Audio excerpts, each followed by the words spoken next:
Okay, this is the third time I'm trying to record this. The first time my cat started loudly drinking water. The second time my other cat started loudly eating.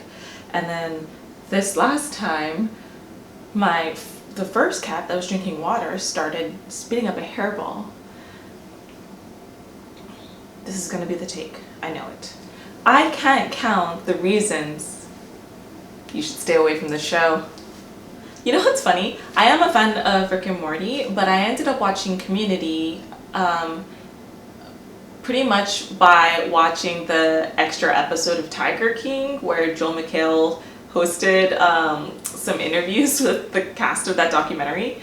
So here I am. This is 2020.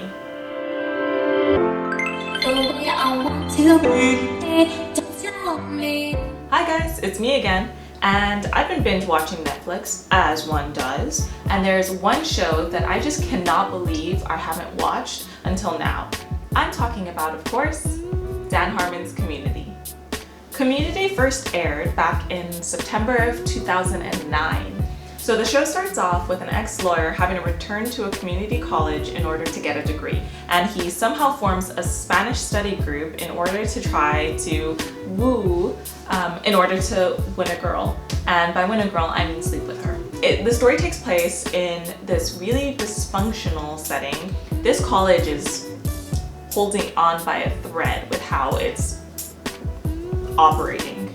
The people who make up this study group are a bunch of cast-outs and misfits, and somehow they all realize that they need each other. And so the rest of the show is about them navigating community college together.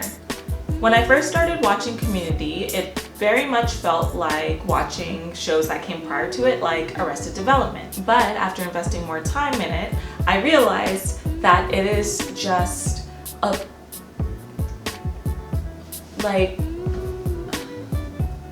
while Community follows and references a lot of the classic American sitcom tropes, it is anything but. Critics claim the show is about semiotics, and it's a show for the viewer, and the cinematic language and what we all bring. Community uses a lot of meta humor, and to me, it's a goodie bag of pop culture references and just homages to classic sitcoms and shows and anything that within entertainment. I don't know if it's because I'm watching it almost a decade after it first came out, but it's really, I have personally found that one of my favorite things to do is pick out all of the references that Community is making, and there can be a lot packed into one episode. Personally, of the whole first season, my favorite episodes were more of the ones that were gratuitously catered for, you know, the pop culture nerds watching it, I guess you could say. If you don't know already, the directors of Community make up a pretty prestigious and intimidating alumni. You have, of course, the Russo brothers, which people have referenced the Community cast as their original Avengers. There's Seth Gordon, Adam Davidson, Ken Whittingham, Gil Mancuso, Tristram Shapiro for season 1. There's a lot you can talk about when discussing Community. So for today, I'm just kind of going to talk about the backstory of Dan Harmon's writing process and how he has found the formula to successful storytelling, and also what my favorite episode is. Dan Harmon, who of course is now famously known for Rick and Morty, really took an interesting path to finding the formula for what makes successful stories, I guess you can say. So Dan Harmon and Rob Schrab met in a comedy club and pretty much became inseparable since. They went on to professionally write for the movie Monster House. I had no idea that story was by them. And they pretty much had what could be considered a successful start to their career.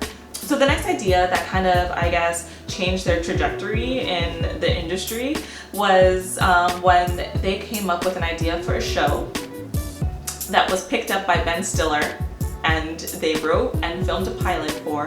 Yes, of course, I'm talking about cult classic Heat, Vision, and Jack. Watching Heat, Vision, and Jack It's a 30-minute pilot. I believe it's like somewhere around 30 minutes as a pilot. It is wild. It has a lot of Zoolander vibes, and it definitely reminds me of something that Community characters Troy and Abed would end up creating. And I haven't watched the entire series yet of Community, so no spoilers in case they somehow reference it. I wonder if they reference it. Wouldn't that be so cool if in Community he somehow pays homage to Heat Vision and Jack, which, by the way, tanked so bad. It was like traded around a little bit and then it was never picked up. It is so wacky. And it's not a surprise that it didn't get picked up by mainstream networks. It's just, I don't think viewers were ready for it at the time. I mean, this was 1999. And even then it was asking a lot of viewers. But after kind of getting rejected by Hollywood, Dan and Rob pretty much wanted to say thank you to the industry, and they created, and which was great because they ended up creating Channel 101. Channel 101 was pretty much created with the idea that if you're gonna create something, you might as well make something that you would want to watch. And pretty much that's what they did. Rob and Dan just started creating home movies and then invited a few friends, and then that grew, and then that grew. Channel 101 allows the viewer to be in the seat of the Hollywood exec. So when pilots are submitted, viewers get to vote on what they would like to see continued. It's voted on a continuous basis. So you as a viewer really get a say in what you're watching. It's pretty amazing because it started in the early 2000s, and to this day you can actually still submit something. And I believe that they still hold, and they actually still hold free screenings in LA. So Dan Harmon developed his story circle while doing Channel 101, which was adapted from The Hero's Journey, and it could pretty much fit in an entire feature film's plot within a 21-minute runtime. His story circle focuses primarily on characters, which of course why it feels like each episode is a character study. So the story circle is comprised of 8 different points, starting from point 1, working its way all the way to point 8. So Dan Harmon argues that this story circle can literally be applied to every single type of story or kind of story that there is. So the story circle begins with the character in a zone of comfort, but then they want something. Enter in an unfamiliar situation, they adapt to it, and they get what they wanted, but they pay a heavy price for it. Then they return to their familiar situation, having changed. It's not surprising for a show that pretty much each episode is a self-contained character study to be successful because of a successful casting. The excellent chemistry that the actors had both on and off screen really is what sealed the deal for how successful this show could be. Chevy Chase on the show is like a whole nother conversation entirely. Dan Harmon got the idea for Community after he himself ended up going to a community college for, I'm pretty sure, Spanish class too, which is the class that our study group is based around in season 1. Well, I'm having flashbacks to my schooling. Write what you know. Thanks, Joel. So when Dan began writing the show, he was actually writing himself as Jeff and kind of looking at all the other characters that he created. And along the way, he pretty much found that the character he actually mostly related to was that of Abed Nadir. It's interesting because you can see the shift, because at the beginning of Community, Abed kind of serves as the unofficial narrator of the story, and he kind of helps hold the viewer's hands in acknowledging all of the themes that are introduced and motifs that are kind of referenced. But I think what's great is that that's not something that had to be held onto for so long, because once the viewer and once Community pretty much got its following, teach a man to fish, he can catch fish. Feed a man to fish, he ate fish. So Pretty much once you know, the viewer understood how the stories were set up, you didn't need someone holding your hand, because you could, you know, that's part of the joy of watching Community. And probably part of the reason why it's argued as a show about semiotics, because it's up to you as the viewer to recognize and make the connection of what you're watching with something that you watched before. My least favorite episodes are the ones that explore the romantic relationships between the characters, particularly between that of Jeff and Britta, which is funny that I say that because my favorite episode of season 1 is actually episode 23, Modern Warfare, directed by Justin Lin. Ding, ding, ding, ding, ding, ding, ding, ding, ding, ding.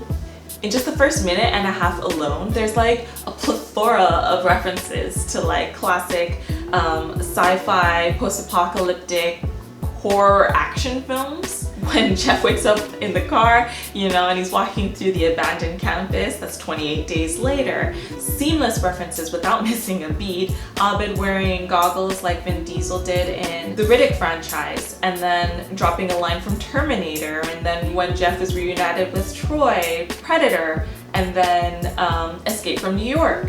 The amazing scene when Chang storms the study room, and you know, it's a reference to classic spaghetti westerns, John Woo, The Matrix. Like, it's just a lot of fun and easy to fall in, and because of Dan Harmon's neatly wrapped circle stories, you know, you're able to just kind of come out of it feeling pretty satisfied. You're not left with too many cliffhangers in the show in general, and it's a show that it's fun to watch over and over again. And I think that it's aged really wonderfully from someone that hasn't watched it before. You know, I don't find too much of it problematic like I would with Cheers. Whether you've seen this show before or not, I highly encourage you to check it out. It's a lot of fun. It's aged well in my opinion, and you know, if you're a fan of Rick and Morty, I'm sure you'll be a fan of Community. And maybe you're an anomaly like me who hasn't seen it yet until now. There's sort of a magic to it in the sense, if you love pop culture, and if you just love sort of like cinema in general, I think you'll really enjoy the show. There's a reason that Rick and Morty has a cult following, and you know, it has like a great following that it does now. At this moment in time, I haven't watched the entire series yet, so I am aware of things that have happened production-wise. Dan Harmon announced that the cast is reuniting for a table read. I'm not sure the details of that, but he posted on his Instagram account and Twitter, I think. So in celebration of that, I just wanted to go over and talk about Community. Cool. Cool, cool, cool. If you have a show you're currently binging, let me know in the comments below, and maybe I'll check it out and make a video about it. So that's all that I have for this video. Like and subscribe if you want more reviews and criticisms of things. I'm your girl.